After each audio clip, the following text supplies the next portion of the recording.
Well, hey guys, welcome to Star Wars on High. Thank you for stopping by. We are back for another joint video. It's Jimmy and myself for another what we're calling Sunday Chat, Sunday series, where we get together, the two of us. We just have a nice casual conversation about some Star Wars news. We tried this out last week, got some good feedback, so please let us know down below if you like these types of videos. We'll keep making them, but it's fun to see Jimmy and I together, I think. So we hope you enjoy it as well. And tonight we have a very, very heated conversation. And one thing I want to get across right off the bat here is Jimmy and I completely understand there are really fair perspectives both ways here. And if we say things that sound dismissive, we apologies there. Sometimes when you're making an argument, you can sound very dismissive of the other side without considering. So we will try to be very level-headed here because we have got a ton of comments off of a short we made, a couple months ago. When the first image of Vader was revealed, Jimmy put together a nice little short talking about, Vader's appearance in Kenobi.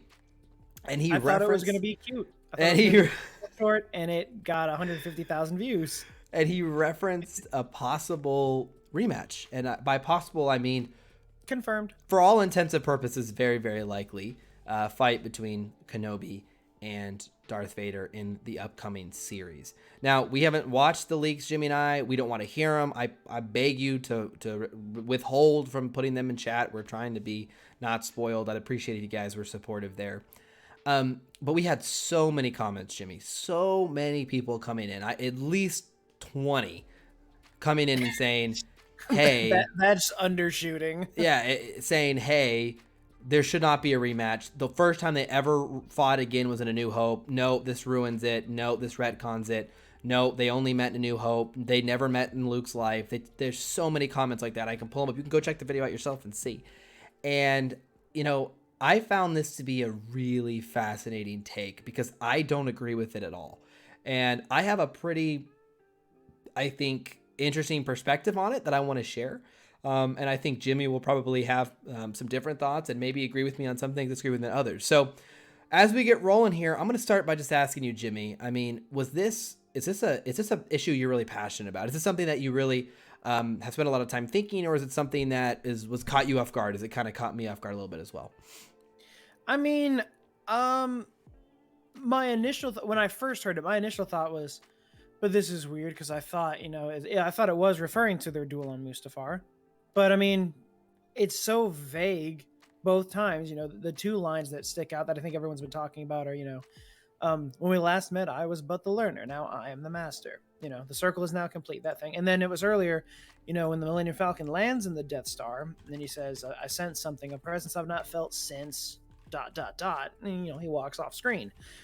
It's too vague to pinpoint specifically what he's referring to. Now, if they do have a rematch or the two rematches that have been rumored, I don't think it's going to bother me much. Mainly because, one, I'm just here for more Star Wars. I enjoy it. But two, I'm not in the writer's chair. I'm not in the director's chair. They know what they're doing. I'm going to wait and see what the concept is going to be when the show comes out, and I'll have a more broadened opinion then. As of right now, them having a rematch will not affect how I view the Revenge of the Sith or A New Hope.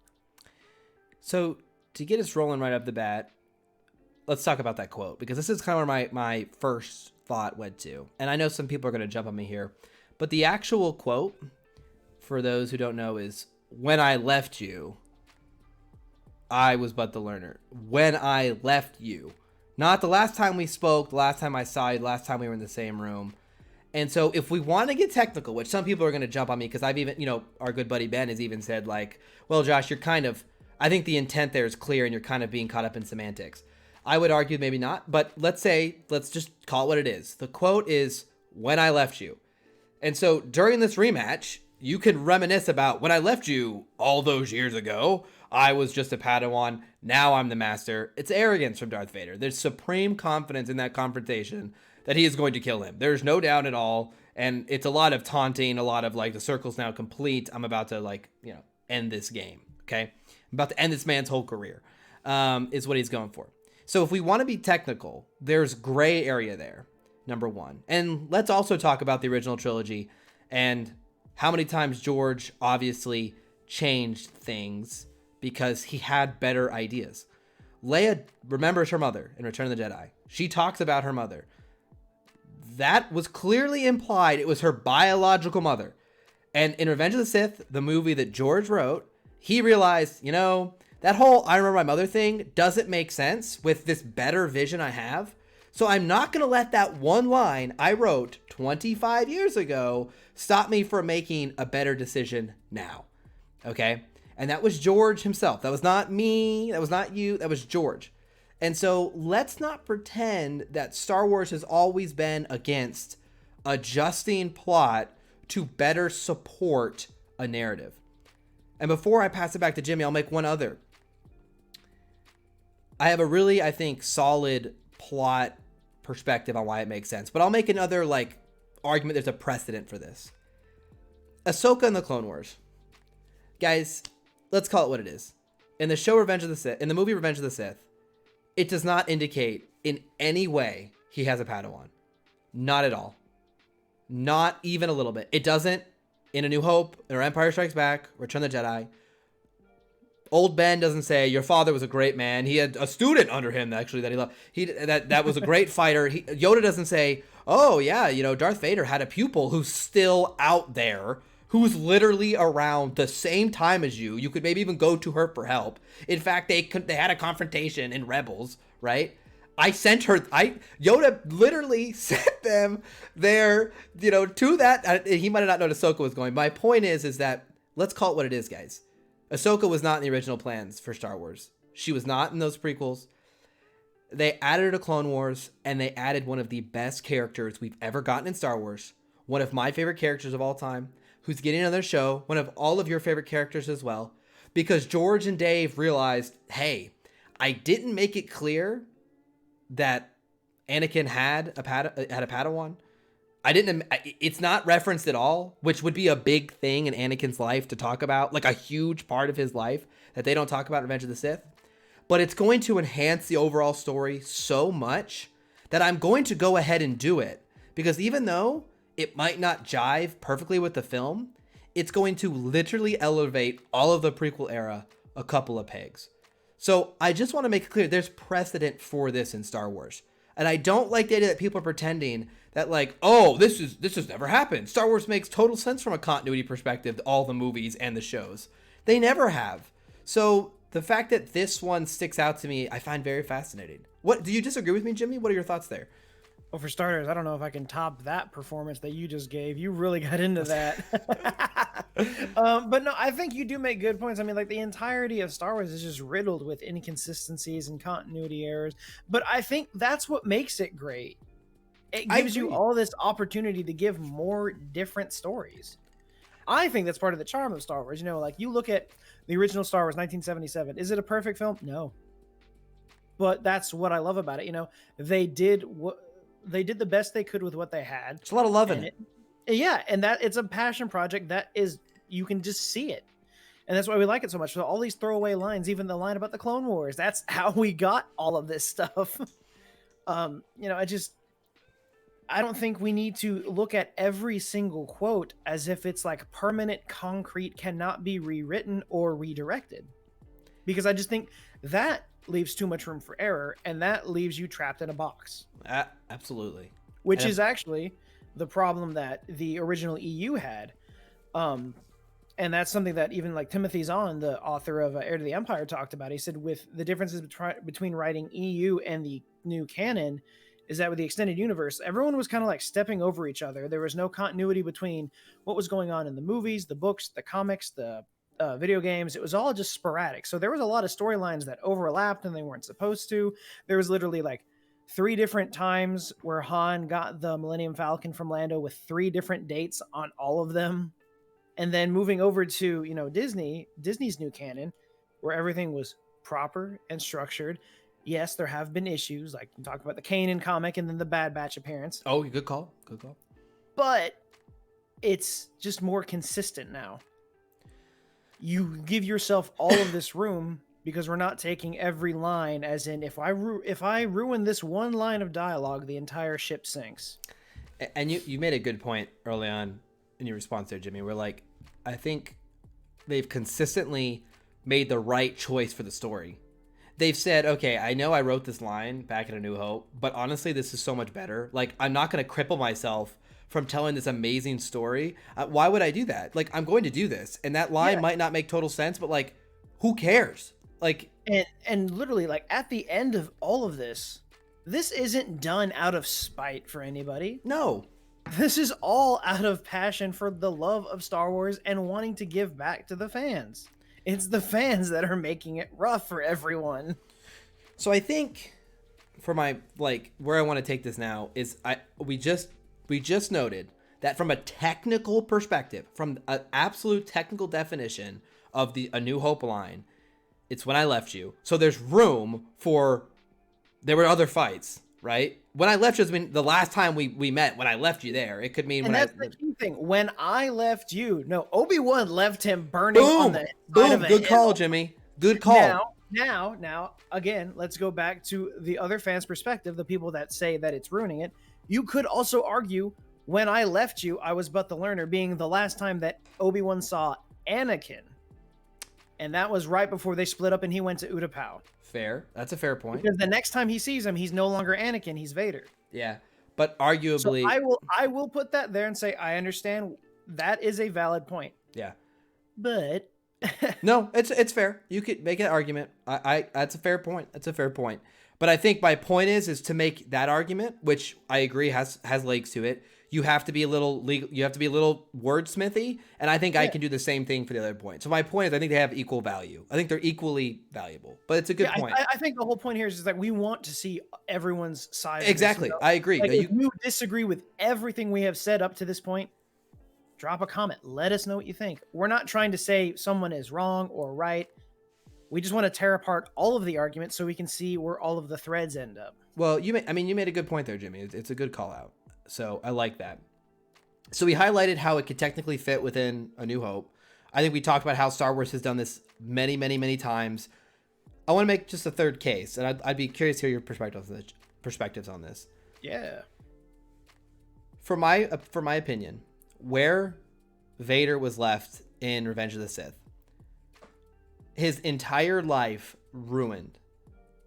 The woman that he cared about, the reason he turned to the dark side, dead. So his entire fear that turned him to the dark side is realized. His best friend, his brother, is to blame in his mind. It's his fault that the most important person in his life is gone. Owen would agree. It's also his fault that he is in constant and permanent agony, suffering every minute of his life. It's also his fault that he had to kill all of the people he loved and cared about and turn his entire life around. And he did all of that to save Padme, which failed. And now he's under the influence of the dark side, which encourages you to hold grudges and to hold hatred and to be angry, okay? And he's still being manipulated by Palpatine by saying, oh, the kid died too. Exactly. And you mean to tell me that Vader wouldn't spend every possible moment of free time hunting Kenobi down and would be unable to find him on Tatooine? You want to tell me that makes sense? I'm sorry, it's never made sense to me. It's never made sense to me that Vader, especially when they introduce Inquisitors, who literally hunt Jedi, who use the term, they make the line several times in Rebels, like, ooh, that's a good hunt or good hunting. They just go around the galaxy hunting Jedi. And it's not like Obi-Wan went to unknown regions. He went to Tatooine, okay? A planet that Anakin might know could have Force-sensitive children, okay? Or Force-sensitive people hanging out, okay? And let's also just call it what it is, right? It never made sense to me personally. It never made sense that Vader had been like, yeah, okay, well, I guess Kenobi's out there somewhere. I don't really want to see him again. You know, that would be terrible. I'm sorry, I don't buy it. Considering we see Darth Vader several times be called in to take on lesser Jedi. Ezra and Kanan are more worthy of Darth. Thank you, because you just brought up a point that I was thinking of. I think the better argument here is not what's going on between Obi Wan Kenobi and A New Hope. It's what changes with Vader between Obi-Wan Kenobi and Rebels that stops him and the Grand Inquisitor from going after Kenobi and going after another set of Jedi. Let's not forget in Fallen Order, there's also an appearance of Mr. Vader. Like Mr. Vader.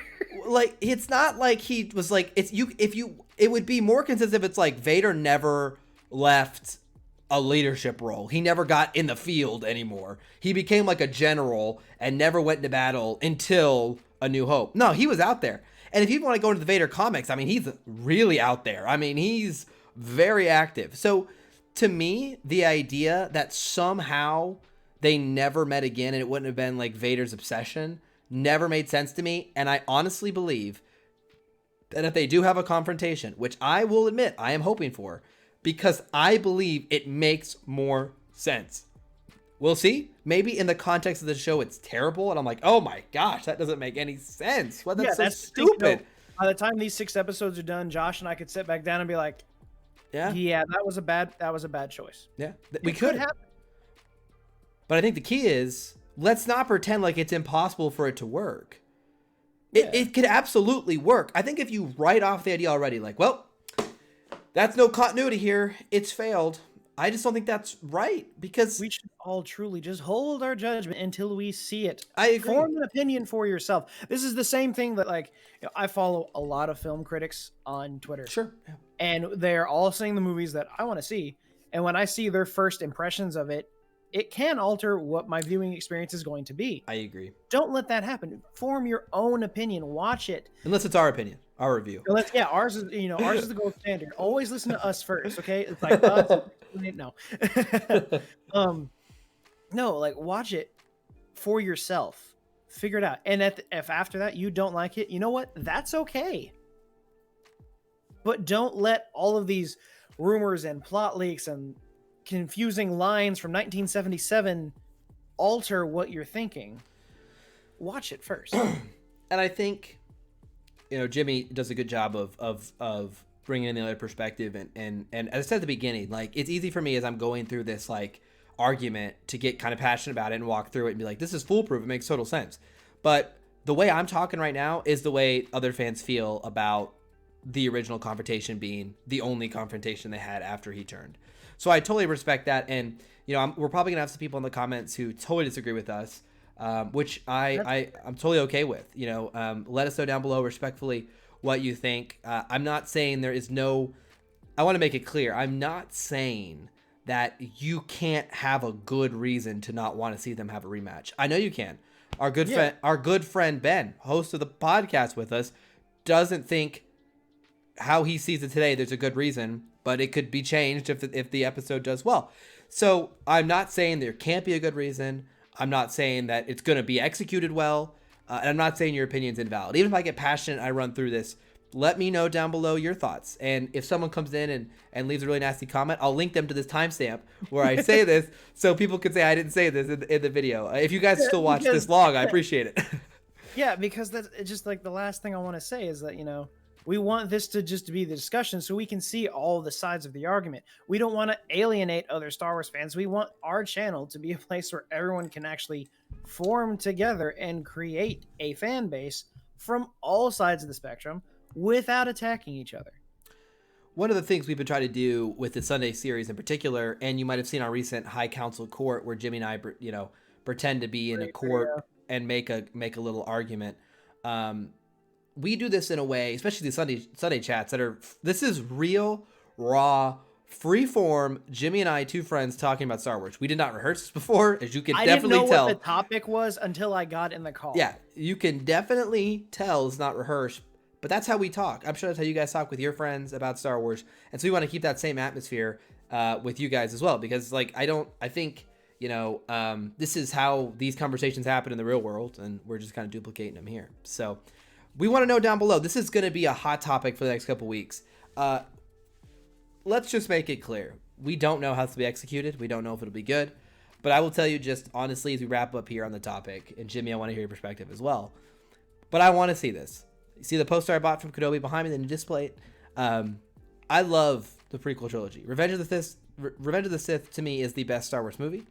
And this is what I've always wanted to see, was my Vader, Hayden Christensen rematching with my Obi-Wan, Ewan McGregor, right? And I've always wanted this. They made this for me. This is fan service for me. I'm going to call it what it is. This is my prequel era fan service. I hope it's the best thing we've ever seen, because it's something I've wanted to see since I left the theater in Revenge of the Sith. Because for me, as a prequel fan, this is totally subjective, excuse me, golly, totally subjective. Attaboy. As a prequel fan, I always felt like the New Hope confrontation between Vader and Obi-Wan was very lacking the emotion and heart that it should have had, based where our characters left in Revenge of the Sith. And this show has the opportunity to maybe make more sense. Because maybe the raw, emotional, heartfelt love, heartbreaks fight will be here. And by the time they meet in A New Hope, like, there's been closure. Vader's come to terms. Vader's like, dude, I hate you, Anakin. Like, I hate you, Obi-Wan. I'm gonna kill you in 2 seconds. Like, you don't even bother me anymore. And it would make more sense, because to me, where I saw Anakin in the worst moment of his entire life at the hands of Obi-Wan, you mean to tell me by the time he met him in A New Hope, he wasn't just filled with the most vitriolic rage possible? I'm sorry. That's just my opinion on the matter. Jimmy, any thoughts? I mean, ultimately, I'm watching the show for Kenobi. The fight is just like an afterthought, because I've always wanted to know what he was going through after Revenge of the Sith. That's a good point. That's what I'm here to see. I want to see the trauma, man. I went through my own trauma, like going from high school to college. I want to see his trauma. That's a fair point. And that's you make a good, I think it's a good maybe ending post as well, is anytime a new project comes out in Star Wars, we all go into it for different things. We do. There are fans who go into Star Wars like, oh man, I can't wait to see the space battles, or I can't wait to see the new ship designs. I can't wait to see who the new villain is. I can't wait to see who our new heroes are. And in this Kenobi show, expectations do kind of set us up for success or for failure sometimes. If you go into a show expecting, one thing and you get another, it can be disappointing. And so, Jimmy's going in wanting to see what's going on with Kenobi. I don't even think for you the fight's a requirement, is it? You're cool if they don't fight, right? Yeah, I mean, I don't get me wrong. Obviously, we know that Vader's going to be in it. I do want to see Vader. If they fought or if they didn't fight, I'm pretty sure I'd feel the same. Yeah, I think that's totally fair. I watched the season finale of Rebels, season 2 finale of Rebels tonight, and those powerful confrontations between Ahsoka and Vader, there, like, I love that. I want to see that with Kenobi. Kind of the same kind of heartfelt sadness I felt in that moment. Good one. And that's that's a fight that's short. It's brief. Well, it's animation, so it has to be a little short, but it's very effective in its time usage. It leaves extremely powerful. There's barely any dialogue after that fight ends. It's like the she won't leave him. They fight. There's an explosion, and it kind of does a little bit of closing montage, and it's just like, oh, the feels, So he can be really effective, even if the confrontation's brief. It can be very effective. So, guys, let us know what you think down below. 2 questions. Number 1, do you like the format? Do you like these Sunday afternoon chats? We like making them, but we want to know if you like watching them. I think one day, depending on what the future holds for this channel, we might make these like a Saturday morning live stream with just Jimmy and I to talk about a very specific topic live with you all. That's for the future. We'd love to do it. We want to hear your thoughts there. Second, what do you think about a rematch? Do you even care? Are you like, Josh, I don't care. I just want to watch the show. I don't care if Vader's even in it, which he is, but I don't even care. I just want to watch my boy Ewan McGregor on the screen. We want to know. We'd love to hear it. Jimmy, any closing thoughts from you? Look, all I'm saying is I'm just happy for more Star Wars. I just really want to see this show, regardless of the leaks, regardless of this rematch. I'm going to enjoy the show, and I hope everyone does. And at the end of the day, the same thing. If it turns out, there are parts of it you don't like, I just hope that there is something that you do like. I really do.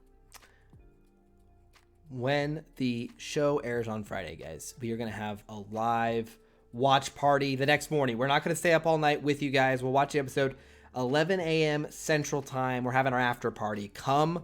We're going to have a live review, reaction, discussion. For those who are on in other countries, I know in Europe, hopefully it's a little earlier for you guys so you can actually attend. We want to have that conversation with you and get all the excitement out of the way. Don't forget Star Wars Celebration this weekend as well. It is going to be a massive week for the channel. If you're not subscribed, I can't believe you watched the video this long. Make sure you do subscribe. Make sure you Thank you like if the you video. did. Thank you. Yes, thank you if you did. Even if you don't, give us a upvote, give us a downvote if you hate us. We like it either way. Thank you guys for being here. It's going to be such an exciting week. We are days away, Jimmy, from Kenobi.